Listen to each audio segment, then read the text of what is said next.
好，带你来看到的是在国际间，现在到底美国以后会跟人家怎么样相处？川普就任之后呢，巴拿马现在感觉就是没什么好谈的嘛。原因是因为你把我们讲成那样了，我还跟你谈，我格调在哪里，对不对？巴拿马总统直接讲啦，我们虽然说中方来帮忙营运，但人家是什么？人家是帮忙管理，是一个经营者、管理者的角色嘛。那你们觉得中方介入我们的运河营运没有，我们只是外包给他们嘛，没有任何其他的世界大国对我们有什么影响力？你就是你自己害怕吧？地缘政治的恐惧是来自你心里面的吧？从你们的角度，恐惧有道理呀，但从我们的角度就没这件事情啊，哪里来的恐惧呢？那就是帮忙而已嘛。那个部分呢，运河的主权不容谈判，所以呢，我们也不会让你的船只有任何的特殊待遇。原因是因为大家都在讲。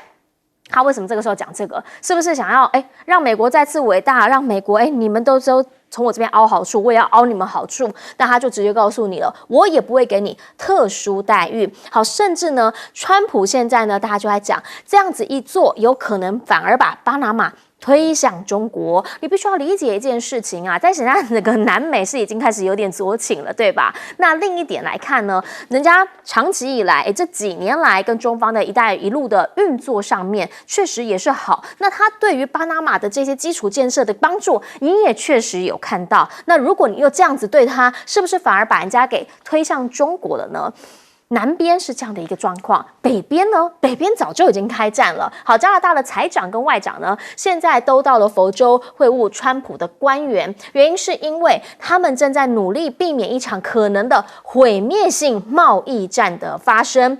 川普现在呢，基本上就是一贯的任性，是不是真的就是兄弟就不能开战？在他脑里面可能没有什么样的兄弟想跟他做朋友，那是因为我是美国总统啊，本来就大家就想跟我做朋友啊。你看我现在的就职典礼捐款已经要破纪录了，记得吗？上一次有没有祖克伯啊？每一个跟他吵过架的，通通都捐款啊。这个叫做全面屈服时代啊。他说了，第一任期大家都反对我，这个任期可是所有人都想跟我做朋友。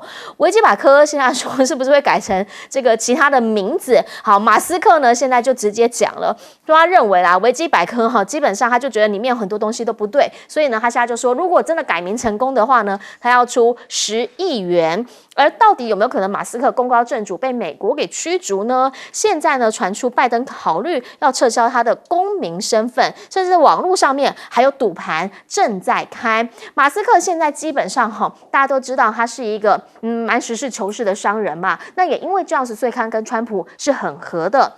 可是呢，你也必须要理解一件事情，他自己也有他生意在做。他的母亲其实呢，也是一位很有名的网红，叫做梅耶马斯克。现在呢，在大陆还代言床垫嘞，还出书嘞。大家就说他会不会成为儿子之外另类的中美桥梁呢？因为他以前也是 model 出身，所以呢，这个银发网红变成了一个另类桥梁。甚至呢，他的逆境当中取得成功呢，还被说是有引起了强烈的反响。你看这一系列的照片，大家都在说，他去了杭州，去了武汉，然后甚至呢还自己举办一个签售会。他觉得呢，在这边是不是一个新兴的市场？所以呢，《华尔街日报》就直接讲了，说基本上呢，他对中方所发动的魅力攻势，有可能是可以帮马斯克来解围的。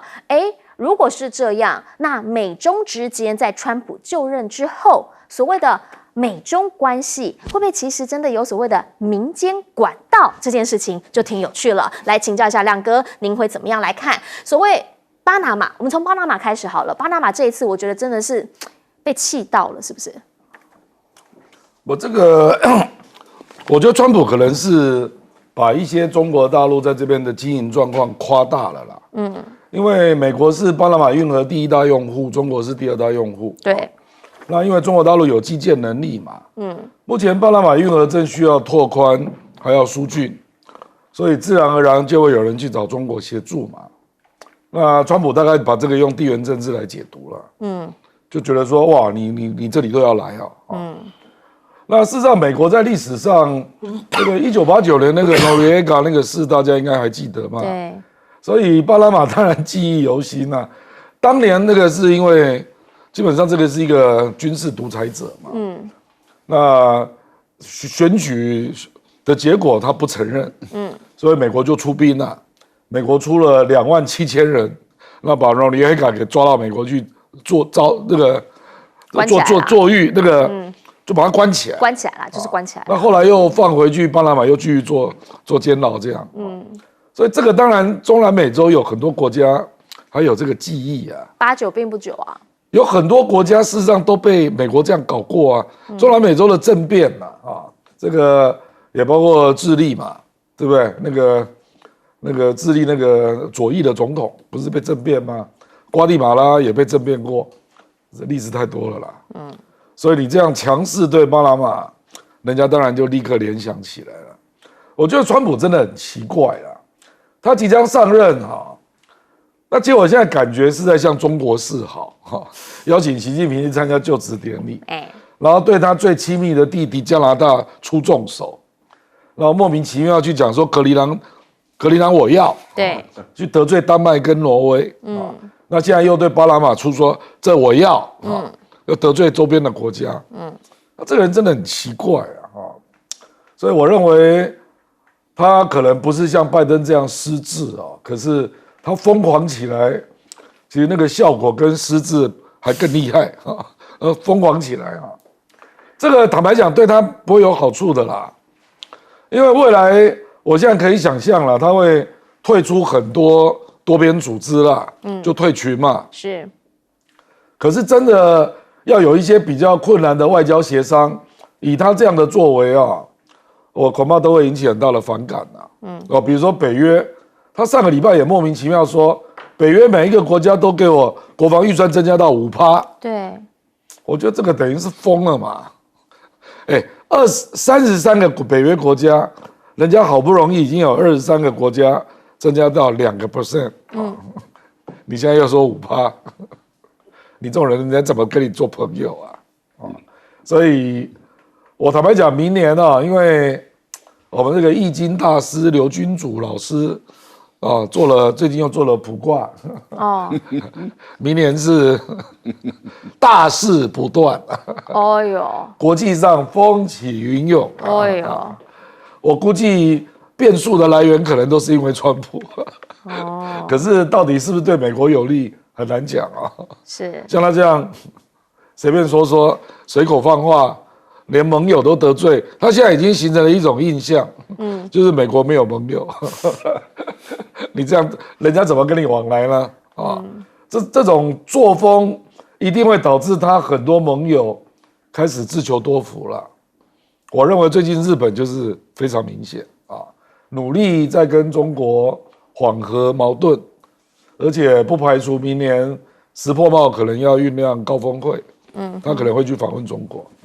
好，就是会让人家有感觉啦。你跟我是朋友是吗？川普有朋友吗？没有朋友嘛。但请教一下介大使，您会怎么样来看？原因是因为呢，包括马斯克现在其实在川普政府里面的角色，大家也一直在想，他可能会是一个国旗嘛。马斯克必然扮演重要角色现在说这个马斯克跟川普闹翻或者还有很多就是说马斯克怎么样功高震主其实这都是民主党正在见缝插针。是，然后说，你有什么问题？他说不要去问川普，去问马斯克，马斯克才是美国总统现在民主党都是这种口吻因为马斯克事实上的话，他的声量非常的大，非常的高。他跟川普一样，他两个人一上台一发言全世界目光被他聚集在他们眼前。其实在这个美式民主现在这种民主政治来讲，这是很巨大的力量。对，他可以一出来讲话，大家目光集中到他，这就是一种权力是，这就是一种影响力极大的权力跟影响力。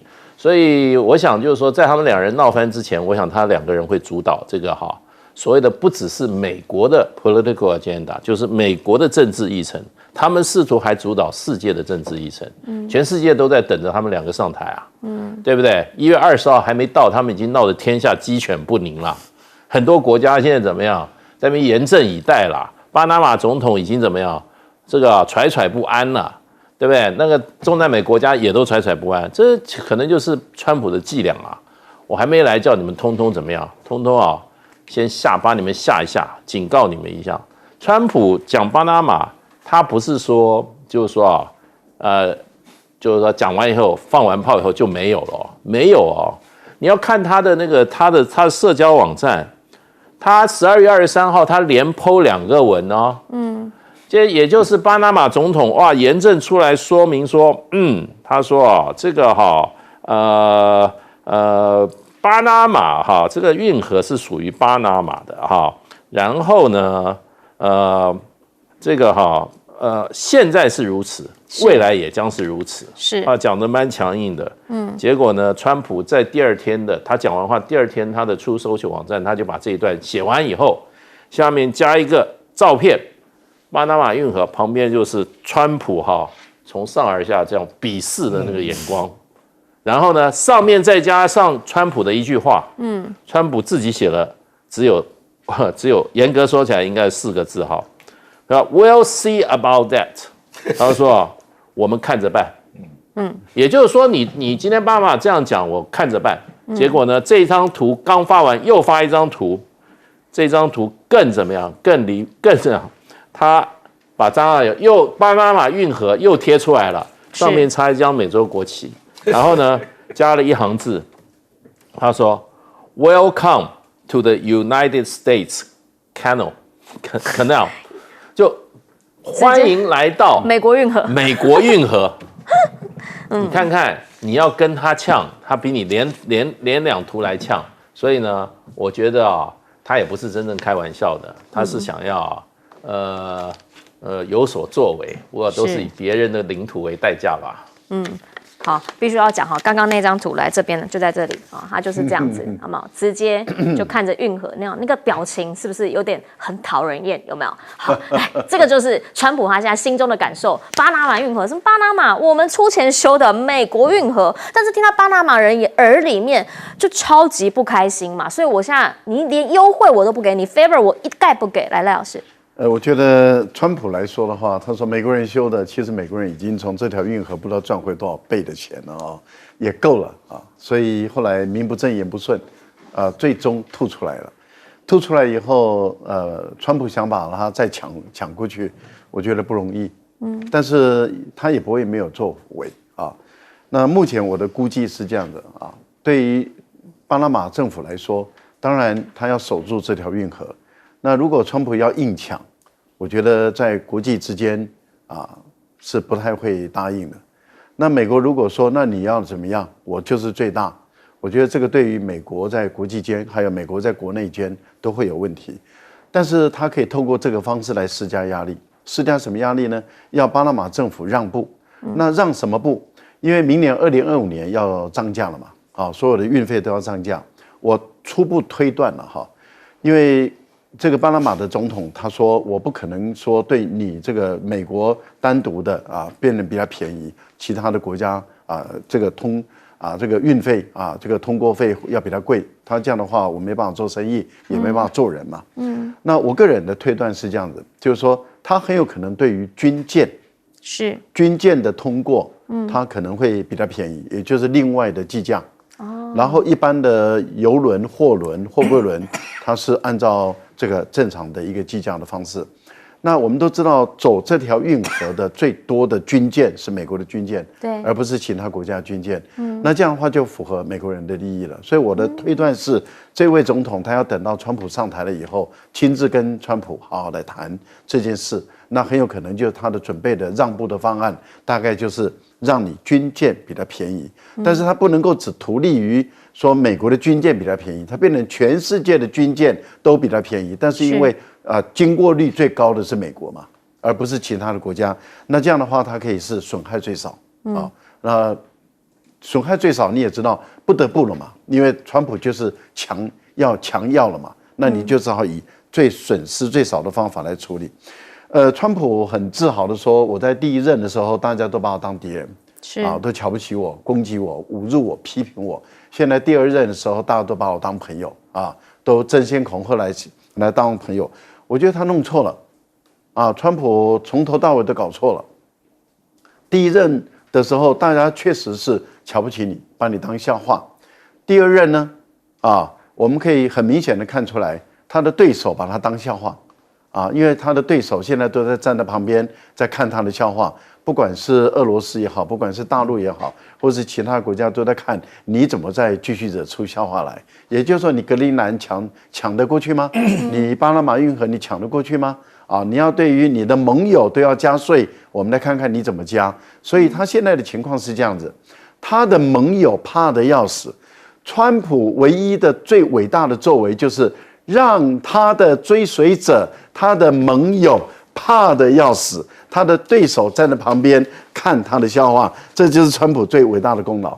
而他认为他的盟友怕得要死，来争相恐后的要跟他做朋友。他的盟友因为恐惧而要巴结他，他把他解读成为要跟他做朋友。你有没有想过，人家更讨厌你，只是敢怒不敢言，这种就是什么？典型的独裁者，权威主义的独裁者。赖清德眼中的权威主义的独裁者，难道指的不就是特朗普吗？难道指的不就是川普吗？不过因为是美国，所以对赖清德来说的话，美国爸爸说的话都要听，不能够有任何怀疑的。听完那个情节，确实有点像我们现在所常常听到的职场霸凌。但不管怎么样啦，现在呢，如果说是巴拿马或者是加拿大来说的话，上下两个邻居目前看起来跟他的氛围都不是太好。1月20号之后，他还会真的这么干吗？还是其实就会缩手一些些？大家就等着看了。先进广告。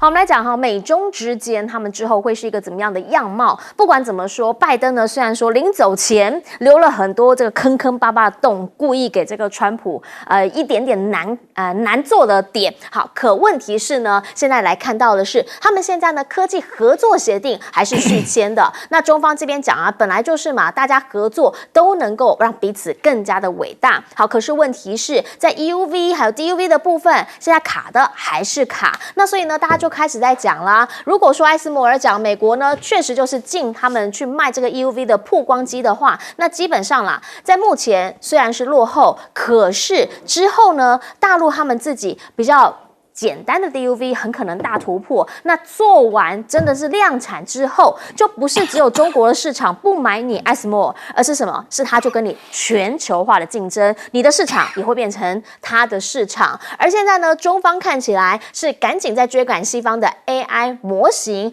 他们就讲了，这个速度其实蛮惊人的，再加上不是只有一家公司而已，他们现在是基本上是全国都在做这件事情。半导体产业现在习近平也已经讲了，不能被插着脖子走。小米呢，目前最新投入了100亿元，要搭建一个万卡集群，就是要抢攻 AI 的大型模组。深圳呢，这样也传出他们的创办人雷军亲自挖人，人才不够怎么办？没关系，我们全力以赴。同时呢，1000万人民币的年薪是用这样子的一个级别在挖，你觉得真的会找不到人才吗？另一点则是什么？是他们的电动车，明年呢，在中国的销售量呢，说已经会超过燃油车了。那当然，这个速度远远超过了西方国家，而同时呢，1分钟里头可以快速的更换，讲的是宁德时代的新电池。很难想象，因为他说那个叫巧克力型，就表示说呢，你这个消费者，第一你自己也能够换，第二换的速度会非常的快，而且现在呢，他们还推出了一个120公里时速，而且呢，这个撞下去之后不会爆炸着火的电动车底盘。那如果真的是做出来的话，哇，这个东西也真的是第一，电动车有更全面的保护；第二呢，这个也是科技上面另一次的先进发展了。现在他们要即将到香港这边来上市，传出了筹资大概是50亿美元，当然着眼的就是所谓的全球化布局。毕竟他们现在其实已经在国外有非常多的地方都有设厂了。那如果是这样子的话，未来啦，会不会美国又会再次的苏康手胖想要动手？请教一下亮哥怎么样来看美中之间科技合作协定这个东西？其实呢，如果不签的话，对美国影响也很大。这已经签了。对，签了啦，不签的话也影响很大。因为这个就是中美科技合作的最底层的协定啊。对。这个会影响到所有的科研机构，包括大学，包括研究机构之间的互通啦。那如果真的断了，那这个影响太大了啦。对，就是你可能完全不知道中国在干嘛，那中国也不知道美国在干嘛。好，那这样子，这个就是科技的，包括科学哦，彻底脱钩。对，那我觉得连拜登都认为不宜，我认为川普也不会干这个事啦。而且他一签就是5年嘛，那已经跨越川普的任期了啊。我觉得中国大陆目前中美科技战，中国大陆大概是靠2个方法，在追啦啊。第一个就是我至少在成熟制程的部分啊，比如说 DUV 大概分几种类型嘛。那他从那个比较低阶的，就慢慢的可以自己做，对，然后因为这种低阶的在世界的市场还是有一定的应用啦，当然，那就逐渐的就侵蚀掉你的市场，这个最明显是成熟制程的半导体晶片啊，因为中国大陆很多人预计到2026可能全球市占率会高达40%，所以连台湾的这个成熟制程的晶片都会受到连带啊，比如说台积电，它已经在调整它的结构了。台积电我记得在2-3年前，它大概成熟制程大概50啊，先进制程也是50，那现在倒过来，现在成熟制程大概只有30，那先进制程是70，所以我觉得它就是看到了，那因为那个中国大陆内卷嘛，所以它的价格破坏一定会相当可怕，是，所以台积电可能没问题啦，因为它先端制程那么多啊，可是联电、力积电、世界先进就很难讲了。那三星也是一样，都会受到冲击嘛，所以已经有一些国家的成熟制程的半导体晶片已经投降了，跑去中国投资。那最近就发生了。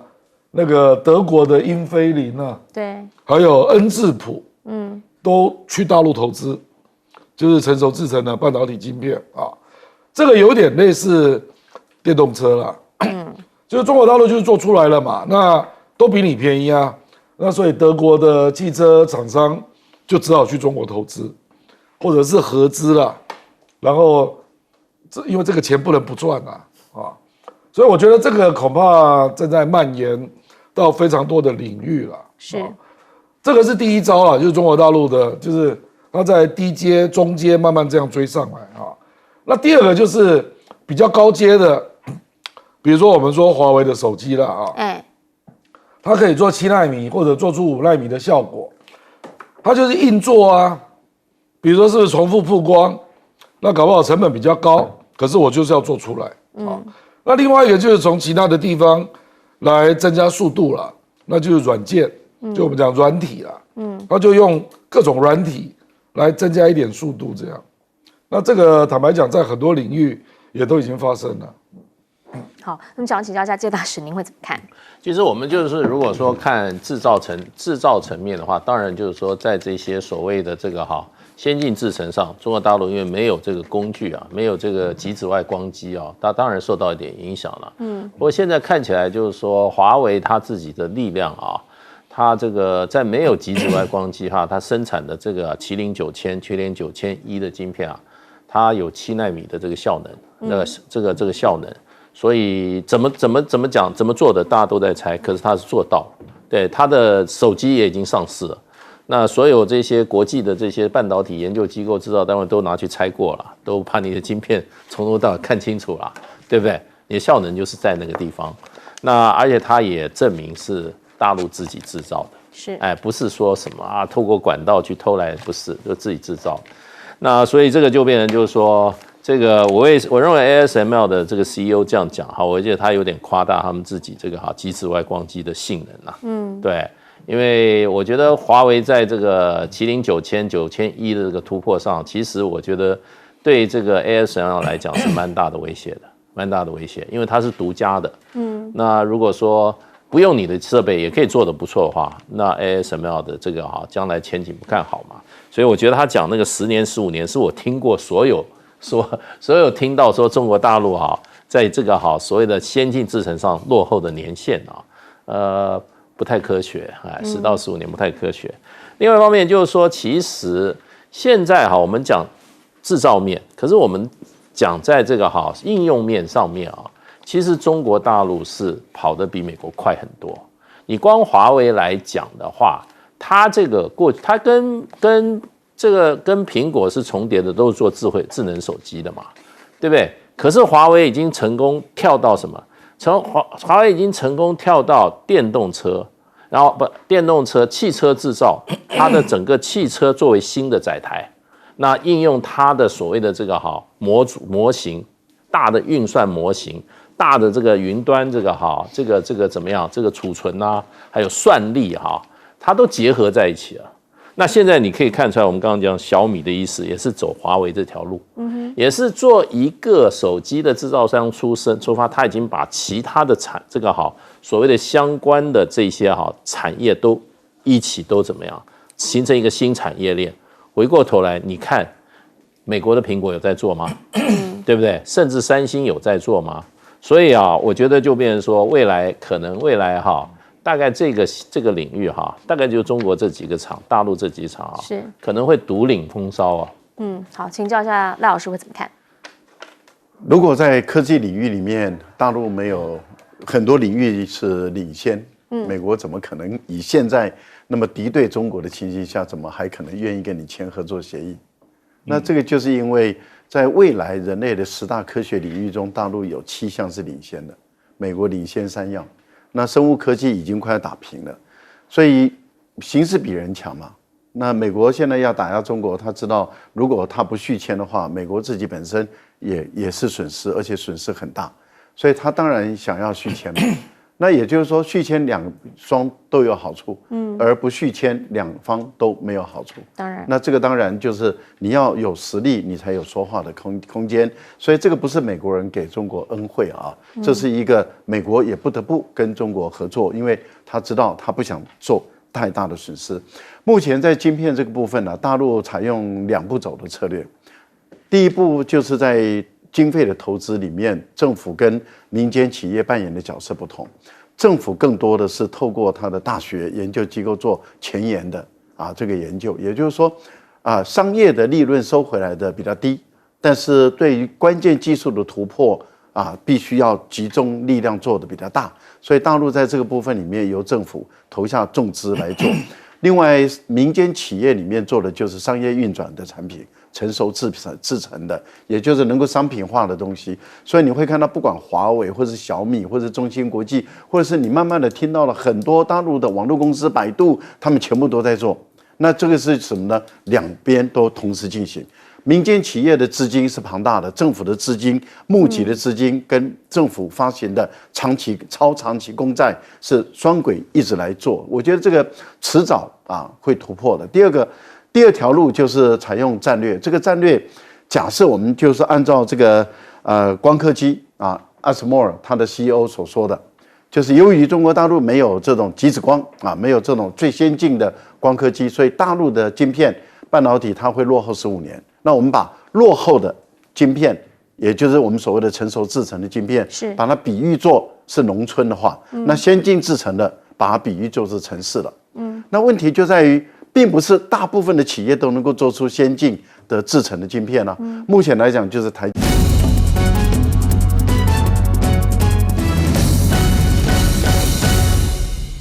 大家晚安，我陈燕莹，欢迎来到新闻大白话。接下来这一小时国内外大小事，要用您听得懂的话说给您听。现在介绍这一小时来宾，首先要介绍的是耶鲁政治学博士郭正亮，大家平安，以及前驻纽西兰大使谢文吉燕莹好，各位朋友大家好，还有国际政治专家赖玉清老师。主持人好，各位朋友大家好。一开始要先带来看到是昨天总统府兵推了桌上版的兵推，第一次来做兵推的赖清德还有一个蛮重要的说法，他怎么说呢？他说现在我们就是在第一个情境假想的就是高强度的灰色地带行动嘛，第二个情境假想是什么？是濒临冲突的状态。他强调在濒临冲突的状态当中，不管是怎么样的推演，我们都要维持国人的正常日常生活，这是他的首要目标。但我们就想问，如果真的冲突起来，还有可能会正常生活吗？你呀、如果好啦，你就说，叙利亚呢，现在确实啊，如果说呢，它的这战事比较多呢，是发生在这个西北边的话，那是不是呢，在其他地方就有办法比较正常的生活？俄乌战主要战事在东边这一边，那可能呢，在基辅这里还有办法有一些的正常生活，但是问题是。大家要了解的是，台湾就这么小一个地方，要怎么样能够战争起来，还能维持正常生活呢？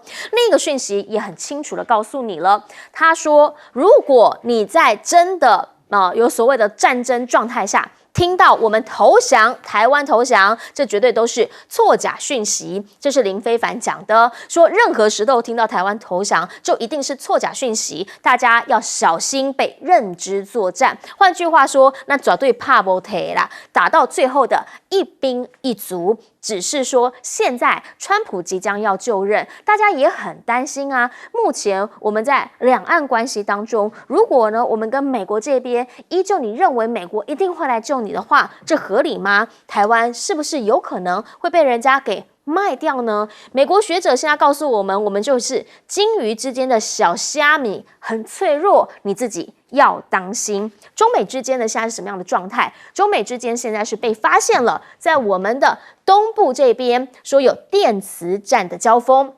山东舰今年呢说常常频繁的出现在我们东部这一边，结果呢现在对岸的官媒他们就讲了，说山东舰呢曾经在台湾东部海域巡航期间被严重的电磁干扰了。这里面呢他们就讲说，其实呢4月份的时候，延安舰也有发现大量的空中目标逼近，这里面强调的是什么？是美军的无人机。8月份的时候，山东舰在远洋执行的时候就有发生了美军26架无人机跟它的一个电磁交锋，所以大家就开始在说两兵相接的时候，其实在电子作战这边已经开始出现了一些端倪。而另一点呢，则是大家要彼此做好彼此的防范意味，包括了长江口航道现在又要再次出现了交管，讲的是什么？有可能是在帮福建舰还有新型的这个小航母在海试啦，不想让人家看得太仔细。而076呢，现在传出也已经下水了，命名叫做四川舰，而且呢是可以搭载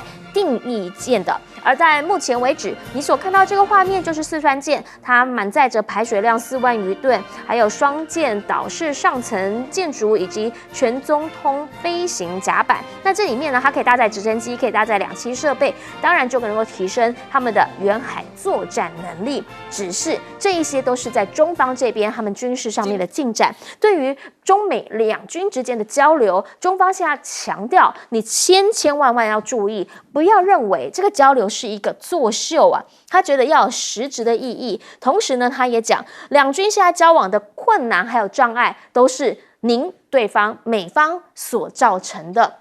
现在美国要怎么样在面对中方确实他们的军事实力，特别是海上军事实力崛起的同时，如何来回应？第一岛链呢，现在这一刀划下来，那这边呢是划到越南了，但其实呢是一路到了澳洲这里，说要建立一个防护网。在美国这边的动作，中方马上说不要搞这排他的小圈子，也强调当他们通过了一个国防授权法，同时呢给台湾这边相关的军事援助的时候，他说你们自己最大敌人是自己呀，不要再用找借口来粗暴的干涉中方的内政。当然，这个是中方他们的说法。中方现在很多时候讲话，你会觉得好像踩得很硬，底气很足。今天呢，很多人说网络上面这应该是已经炸锅了，是不是6代机？来直接看画面吧。画面当中呢，您可以看到有一架呢看起来是三角形的，然后疑似是采这种什么三发动机无尾翼的一个构型。有人说这个就画面上这个就是所谓新的一个6代机，甚至呢他们发现它旁边还有所谓的歼20S 在伴飞，所以他们就想问这个是不是真的是6代战机的试飞？如果是的话，那真的是不得了。原因是因为连美方这边都还没有做出6代机，都还持续的在 F-35在5代机这边。那如果它真的能够做出来的话，哇，那是不是代表着中方的军事实力，空军上面他们的军事实力又再上一层？好，真的假的？等一下请专家说给你听。回过头先来请亮哥帮我们讲一下，第一次赖清德来主持这个桌上兵推，强调的是要大家维持日常生活。我这个当然也要有一些确切的这个市政来说服大家啦。比如说那个今年中国大陆就针对台湾做了2次联合利剑军演嘛。对。那军方的回应呢？比如说这个跨中线，然后禁限制水域被没收。那对方的军舰进入24海里周边。那国防部具体的回应是什么？所以我觉得你讲这个也没有用啊。什么假想怎样，我要怎样？因为这个是能力实力的问题啊，不是你主观上要干嘛啊？因为如果要问主观啊，2019年我们都可以找到资料，蔡英文当时当总统就说，只要共击越台海中线，我们就强制驱离。慈母手中线。2019年哦。对。那结果后来佩洛西来台湾，2022不就跨越中线了吗？那结果现在比例越来越频繁啊。那请问做了什么？你有强制驱离吗？所以我觉得这种东西就是现实比人强啊。你嘴巴讲也没什么用啊。比如说林非凡讲那个就是废话了啊。林非凡你有没有当兵啊？你是不是替代役而已啊？要不要查证一下？我查了一下，你是做社会福利替代役耶，你连作战兵都没有参加过，你有资格在这个部门讲这种话？我还海军陆战队啊，拜托，我真的建议国安会啊，如果要督导国防部，一定要找当过兵的人呐。你这种只会搞政治的，当什么国安会、国防部？还要在上面指挥嘞，笑死人了我根本懒得评论这个人反倒是赖清德说威权主义的威胁啊。我看台湾是受到威权主义的威胁是从内部啊。我们今天看到尤云龙老师写的3个合理嘎仔，不是吗？差一点就划过去了。我觉得尤云龙观察得非常的敏锐啊。因为民主跟威权之间那个红线，有时候就是你自以为是过度，你就超越了嘛。我讲白了，比如说柯文哲如果没有被保释，你认为会发生什么事？我昨天就看到任雪莉啊，雪莉 Rieger， 这也是台湾的好朋友。他昨天又接受访问，他说他从来没有对台湾有这种恐怖的感觉，好像所有的人都有可能被抓。那这个不是威权主义复辟吗？你赖清德越来越像蒋介石，你自己有没有发现啊？如果不是那个红线，比如说，在野党通过了3个法律你本来想要没收呢，行政院长不附属啊，总统不公布啊，连这种违宪的招数，我不是说赖清德啦，我说民进党啊，竟然有人公开主张其中有一个人就叫沈伯洋啊，沈伯洋说，这个就没收就好了，不要公布啊，这就是你最倚重的黑熊部队的民主之士啦。你用这种人在当黑熊部队全民防卫韧性委员会的顾问，公开讲这种话，要没收民主公然违宪你赖清德怎么不去处理一下？所以我建议你先处理几件事啦。第一个，民进党内部如果有违宪、违反民主的言论，一律党纪处分。沈伯洋第一个典范啦，看你怎么处理啦。那第二去了解一下民进党里面有多少人没有当兵啊？那这一些人有关国安跟国防部门的职位绝对不能安排。那第三这个是我劝你的啦，你做不到就算了啦。你2个儿子最好回来台湾住了，更增加这个全民共同对外的决心嘛。不然你2个儿子都住在美国啊，你要怎么说服别人？其实我们讲到说线下台湾在两岸政策，在美中台之间，华府这边好像时不时的在赖清德就任之后，一直会给我们一些小小的提示。请教一下介大使，你怎么样来看？原因是因为现在就有学者直接跟他讲了，说川普呢，美国优先，我们呢就是那个椭圆桌上面的一个笔尖而已，小心你可能会被出卖。美国又不是没有出卖过台湾，这个国际上人家都是为他自己国家利益的。美国总统是服务美国国家利益的当这个两岸的情势跟美国国家利益相抵触他一定要出卖的对不对？这个是他天经地义的事所以我不晓得台湾为什么有人一直在那边渲染说美国对台湾坚如磐石美国一定美军会出来，搞得台湾还真有一大堆人相信呢。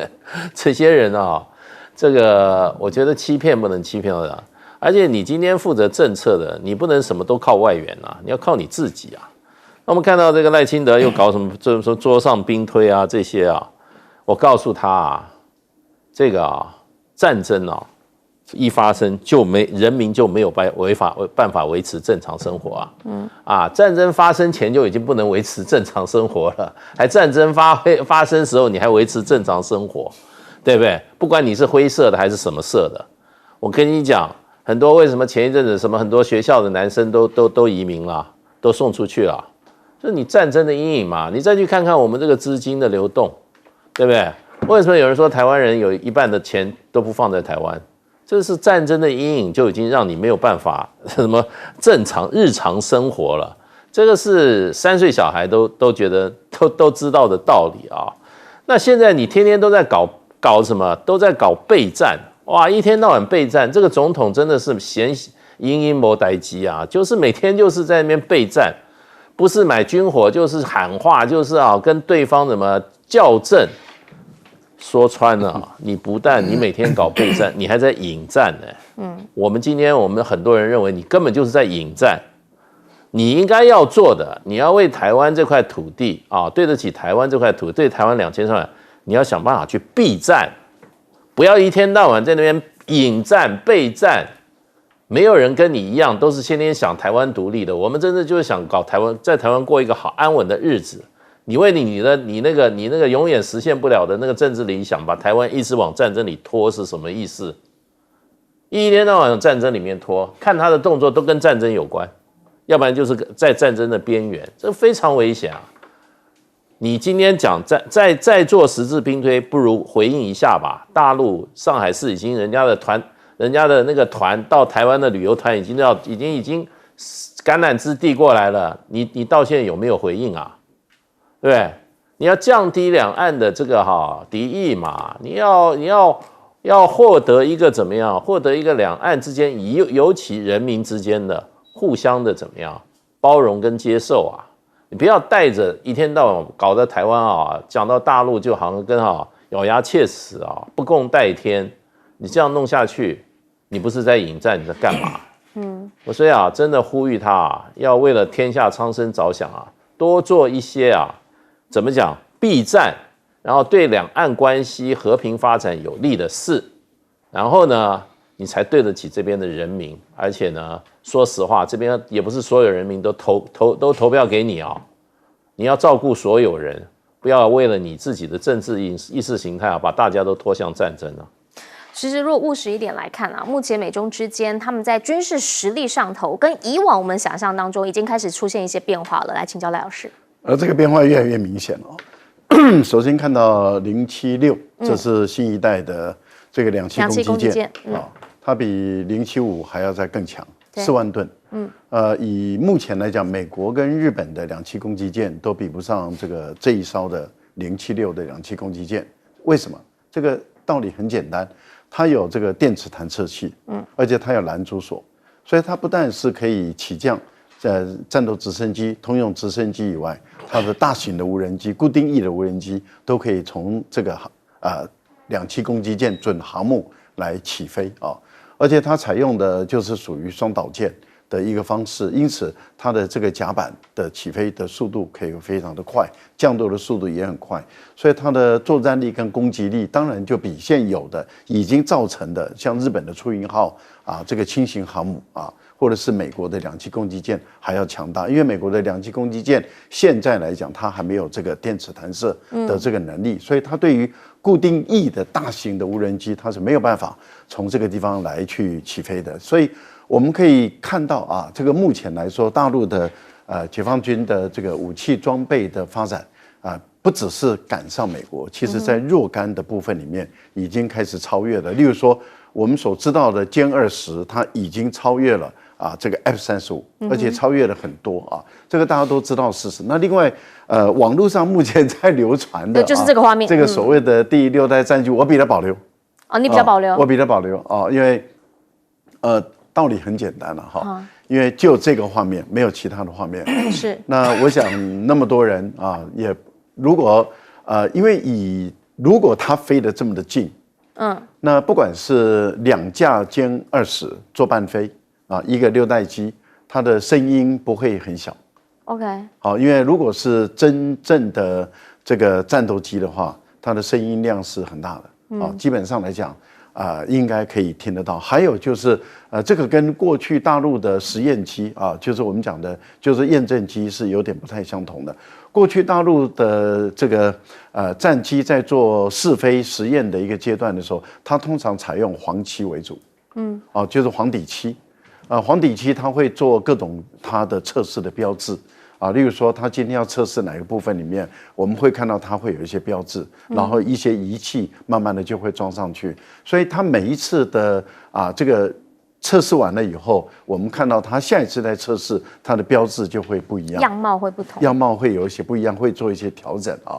那一般来说，等到他们是这个黄漆都已经测试到很成熟了，然后开始量产的时候，拨给军方使用的时候，就会上这个军用漆了。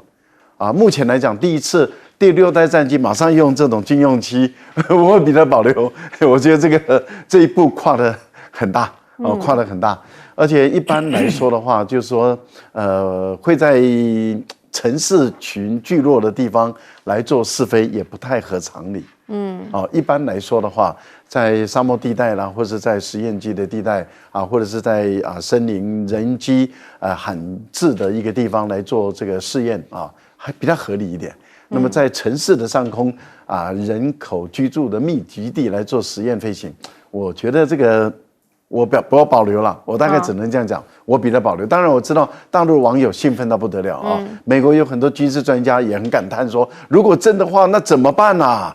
但是我觉得目前来说的话，我对于6代战机中国大陆是不是已经问世了我还是保留。好，持一个保留的意见啦。但不管怎么说，基本上呢，我们在今天包括了从外电从央视，就是大陆官媒他们的一些报道当中，我们都发现了，其实呢，这1年多来，在中美两军之间，他们常常还是会出现那种短兵交接的时候，甚至呢，在电子战这件事情已经很明显的摊在大家眼前了。你就可以看到美中之间呢，其实他们军事上面，可能需要交流，但是呢，彼此之间还是有所忌惮的。我们先进广告，等等回来继续来说。